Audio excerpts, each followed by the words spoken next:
Hi ಎಲ್ಲರಿಗೂ ನಮಸ್ಕಾರ. ನಾನು ಭಾಗ್ಯ. ಜಸ್ಟ್ ಮಾಮ್ಸಿ ಥಿಂಗ್ಸ್ಗೆ ಸ್ವಾಗತ. ಇವತ್ತಿನ ಸ್ಪೆಷಲ್ ರೆಸಿಪಿ ದೊಡ್ಡಪತ್ರೆ ಪುಳಿಯೋಗರೆ. ಪುಳಿಯೋಗರೆ ದಕ್ಷಿಣ ಭಾರತದ ಅತ್ಯಂತ ಜನಪ್ರಿಯ ಭಕ್ಷ್ಯ. ನೋಡಿ, ಈ ದೊಡ್ಡಪತ್ರೆ ಗಿಡನ ಆರಾಮವಾಗಿ ಎಲ್ಲಾದರೂ ಬೆಳೆಸ್ಕೋಬೋದು. ಒಂದು ಚಿಕ್ಕ ಪಾಟ್ನಲ್ಲೂ ಸಹ ಈ ಥರ ಸಣ್ಣ ಕಡ್ಡಿ ಹಾಕಿದ್ರೂ ಸಹ ಚೆನ್ನಾಗಿ ಬೆಳೆಯುತ್ತೆ. ನಾನು ಇವಾಗ ಪುಳಿಯೋಗರೆ ಮಾಡೋದಕ್ಕೆ ಒಂದು ದೊಡ್ಡ ಬಟ್ಲಷ್ಟು ದೊಡ್ಡಪತ್ರೆ ಸೊಪ್ಪನ್ನು ತೊಗೊಂಡಿದ್ದೀನಿ.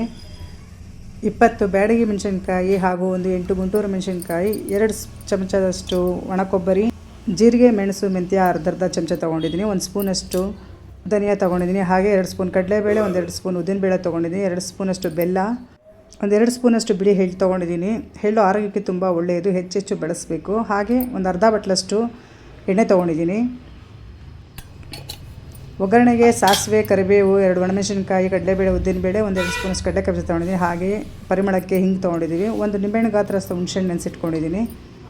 ರುಚಿಗೆ ತಕ್ಕಷ್ಟು ಉಪ್ಪು ತೊಗೊಂಡಿದ್ದೀವಿ. ಈಗ ಮಾಡೋ ವಿಧಾನ ನೋಡ್ಕೊಂಬೋಣ. ಒಂದು ಬಾಣಲೆ ಬಿಸಿಗಿಟ್ಟಿದ್ದೀನಿ. ಅದಕ್ಕೆ ಅರ್ಧ ಸ್ಪೂನಷ್ಟು ಎಣ್ಣೆ ಹಾಕ್ಕೊಂಡು ಮೆಣಸಿನ್ಕಾಯಿ ಹಾಕ್ಕೊಂಡು ಹುರ್ಕೊತಾ ಇದ್ದೀನಿ.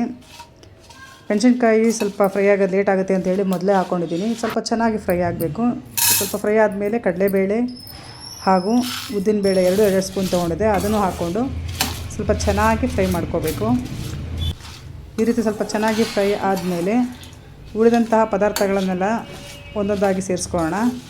ಅದಕ್ಕಿಂತ ಮುಂಚೆ ಇನ್ನೂ ಯಾರೆಲ್ಲ ನನ್ನ ಚಾನಲ್ ಸಬ್ಸ್ಕ್ರೈಬ್ ಮಾಡಿದ್ವೋ ಪ್ಲೀಸ್ ಸಬ್ಸ್ಕ್ರೈಬ್ ಮಾಡ್ಕೊಳ್ಳಿ. ಹಾಗೆ ಬೆಲ್ಲೈಕನ್ ಪ್ರೆಸ್ ಮಾಡೋದನ್ನು ಮರಿಬೇಡಿ.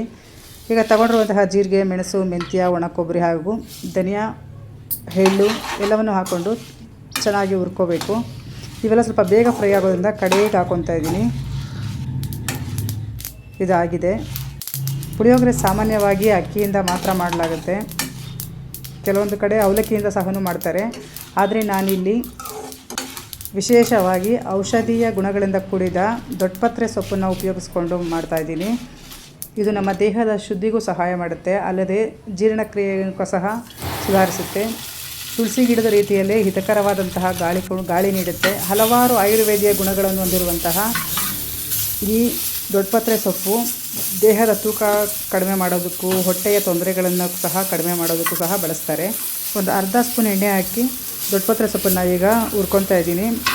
ಇದು ಫುಲ್ಲು ಎಲ್ಲ ಸಾಫ್ಟ್ ಆಗಬೇಕು, ಅಲ್ಲಿವರೆಗೂ ಹುರ್ಕೊಳ್ಳೋಣ. ಈ ದೊಡ್ಡಪತ್ರೆ ಸೇವಿಸೋದ್ರಿಂದ ಅಲರ್ಜಿ, ಅಜೀರ್ಣ, ಪಿತ್ತ ಎಲ್ಲ ಸಹ ಶಮನ ಆಗುತ್ತೆ. ನೋಡಿ, ಈಗ ತಣ್ಣಗಾಗಿರುವಂತಹ ಪದಾರ್ಥಗಳನ್ನೆಲ್ಲ ಒಂದು ಮಿಕ್ಸಿ ಜಾರಿಗೆ ಸೇರಿಸ್ಕೊತಾ ಇದ್ದೀನಿ. ಮಿಕ್ಸಿ ಜಾರಿಗೆ ಸೇರಿಸ್ಕೊಂಡು ನೀಟಾಗಿ ಪೌಡ್ರ್ ಮಾಡ್ಕೊಳ್ಳೋಣ. ಸ್ವಲ್ಪ ತರಿಯಾಗಿ ಇರಲಿ, ಇಷ್ಟ ಆದರೆ ಸಾಕು. ಈಗ ಇದಕ್ಕೆ ತಣ್ಣಗಾಗಿರುವಂತಹ ದೊಡ್ಡಪತ್ರೆ ಸೊಪ್ಪನ್ನು ಹಾಕ್ಕೊತಾ ಇದ್ದೀನಿ. ಹಾಗೆ 1-2 ಸ್ಪೂನಷ್ಟು ಬೆಲ್ಲ, ನೆನೆಸಿಟ್ಟಿರುವಂತಹ ಹುಣಸೆಹಣ್ಣು ಸಹ ಸೇರಿಸ್ಕೊತಾ ಇದ್ದೀನಿ. ಅದೆಲ್ಲ ಸೇರಿಸ್ಕೊಂಡು ಒಂದು ಅರ್ಧ ಬಟ್ಲಷ್ಟು ನೀರು ಹಾಕ್ಕೊಂಡು ಮತ್ತೆ ರುಬ್ಕೊಳ್ಳೋಣ. ರುಬ್ಬೋದಕ್ಕೆ ಆಗ್ತಾಯಿಲ್ಲ, ಇನ್ನೂ ಸ್ವಲ್ಪ ನೀರು ಸೇರಿಸ್ಕೊಳ್ಳೋಣ. ಇನ್ನೊಂದು ಅರ್ಧ ಬಟ್ಲಷ್ಟು ನೀರು ಸೇರಿಸ್ಕೊಂಡು ಮತ್ತೆ ರುಬ್ಕೊಳ್ಳೋಣ.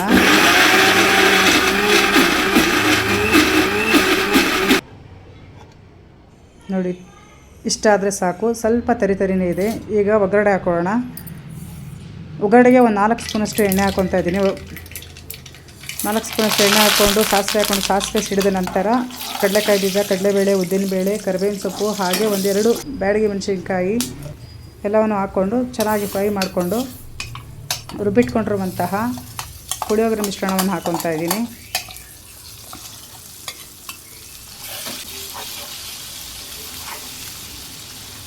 ಈ ಪುಳಿಯೋಗರೆ ತಿನ್ನೋದಕ್ಕೂ ತುಂಬ ಚೆನ್ನಾಗಿರುತ್ತೆ, ಪರಿಮಳನೂ ಅಷ್ಟೇ ಚೆನ್ನಾಗಿರುತ್ತೆ, ಆರೋಗ್ಯಕ್ಕೂ ಸಹ ತುಂಬ ಒಳ್ಳೆಯದು.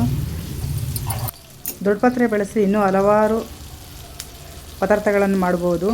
ನಮ್ಮ ಚಾನಲಲ್ಲಿ ಹೀಗೆ ನೋಡ್ತಾ ಇರಿ. ಇನ್ನು ಮುಂದೆ ದೊಡ್ಡಪತ್ರೆ ಸೊಪ್ಪಿನಿಂದ ಯಾವ್ಯಾವ ಅಡುಗೆಗಳನ್ನು ಮಾಡಬಹುದು ಅವನ್ನೆಲ್ಲ ಮಾಡಿ ತೋರಿಸ್ತೀವಿ. ಈಗ ರುಚಿಗೆ ತಕ್ಕಷ್ಟು ಉಪ್ಪನ್ನು ಹಾಕ್ಕೊಂಡು ಚೆನ್ನಾಗಿ ಮಿಕ್ಸ್ ಮಾಡ್ಕೊತಾ ಇದ್ದೀನಿ. ನೋಡಿ, ಈಗ ಎಣ್ಣೆ ಬಿಡ್ತಾ ಇದೆ ಸೈಡಲ್ಲೆಲ್ಲ. ಇಷ್ಟು ಅದಕ್ಕಾದರೆ ಸಾಕು. ಈಗ ನಿಮಗೆ ಎಷ್ಟು ಬೇಕೋ ಅಷ್ಟು ಮಾತ್ರ ಇಟ್ಕೊಂಡು ಮಿಕ್ಕಿದನ್ನೆಲ್ಲ ಒಂದು ಬಟ್ಲಿಗೆ ಎತ್ತಿಟ್ಕೊಳ್ಳಿ. ನಾನಿಲ್ಲಿ ಒಂದು 2 ಗ್ಲಾಸಷ್ಟು ಅಕ್ಕಿಗೆ ಎಷ್ಟು ಬೇಕೋ ಅಷ್ಟನ್ನು ಮಾತ್ರ ಉಳಿಸ್ಕೊಂಡಿದ್ದೀನಿ. ಇನ್ನೂ ಸ್ವಲ್ಪ ಉಪ್ಪನ್ನು ಹಾಕ್ಕೊಂಡು ಚೆನ್ನಾಗಿ ಮಿಕ್ಸ್ ಮಾಡ್ಕೊತಾ ಇದ್ದೀನಿ. ಪ್ರತಿಯೊಬ್ಬರ ಮನೆಯಲ್ಲೂ ಸಹ ಆರೋಗ್ಯದ ದೃಷ್ಟಿಯಿಂದ ದೊಡ್ಡಪತ್ರೆ, ಪುದೀನ, ಕರಿಬೇವು ಎಲ್ಲ ಬೆಳೆಸಿರ್ತಾರೆ. ಇನ್ನು ಯಾರ ಮನೆಯಲ್ಲ ಅದು ದೊಡ್ಡಪತ್ರೆ ಗಿಡ ಇಲ್ಲ ಅಂತಂದರೆ ಒಂದು ಚಿಕ್ಕ ಸಸಿಯನ್ನು ತೊಗೊಂಬಂದು ಹಾಕ್ಕೊಳ್ಳಿ. ಸಸಿನೇ ಅಂತ ಏನಿಲ್ಲ, ಅದು ಸುಮ್ಮನೆ ಒಂದು ಕಡ್ಡಿ ಇಷ್ಟು ಒಂದು ಸ್ವಲ್ಪ ಮುರಿದು ಹಾಕಿದ್ರೂ ಸಹ ಚೆನ್ನಾಗಿ ಬೆಳೆಯುತ್ತೆ. ನೋಡಿ ಈಗ ಚೆನ್ನಾಗಿ ಮಿಕ್ಸ್ ಮಾಡ್ಕೋಬೇಕು. ಪುಳಿಯೋಗರೆ ರೆಡಿ ಆಗ್ತಾ ಇದೆ. ಈ ರೆಸಿಪಿ ಇಷ್ಟ ಆಗಿದ್ರೆ ಒಂದು ಲೈಕು, ಕಮೆಂಟು ಹಾಗೂ ಶೇರ್ ಮಾಡೋದನ್ನು ಮರಿಬೇಡಿ. ದೊಡ್ಡಪತ್ರೆ ಎಲೆನ ಹಾಗೆ ಸಹ ತಿನ್ಬೋದು, ಆದರೆ ಮಕ್ಕಳುಗಳು ಹಾಗೆ ತಿನ್ನೋದಕ್ಕೆ ಇಷ್ಟಪಡೋದಿಲ್ಲ. ಅಂಥ ಮಕ್ಕಳಿಗೆ ಈ ರೀತಿಯಾಗಿ ಡಿಫ್ರೆಂಟಾಗಿ ಮಾಡಿಕೊಟ್ರೆ ಇಷ್ಟಪಟ್ಟು ತಿಂತಾರೆ ಹಾಗೂ ಆರೋಗ್ಯಕ್ಕೂ ಸಹ ಒಳ್ಳೆಯದು. ಟ್ರೈ ಮಾಡಿ. Thank you for watching.